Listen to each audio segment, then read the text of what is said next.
activate your Capital One credit card. If you want to activate your Capital One credit card, what you have to do is, first of all, you have to make sure to launch the Capital One mobile application, and then you also want to make sure to log into your respective account on the Capital One mobile app. Once you're logged in, right on the home page, this is probably the type of interface you might be able to see. There you can see your Capital credit card which you've applied for. There you can see the Activate New Card button, so you have to tap on that option.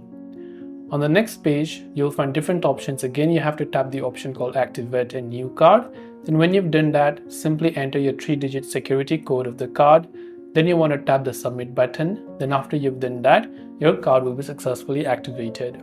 This is one way to activate it. The other way you can also activate it is, if you just come to the Home tab and come to the Profile tab over here, you'll find different options. So what you want to do is you want to go to Account and Feature Settings.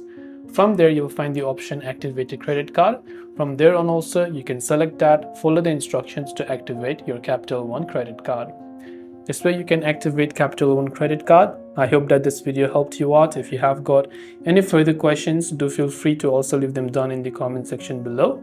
As always, thanks for watching till the very end of this tutorial, and see you soon in our next video.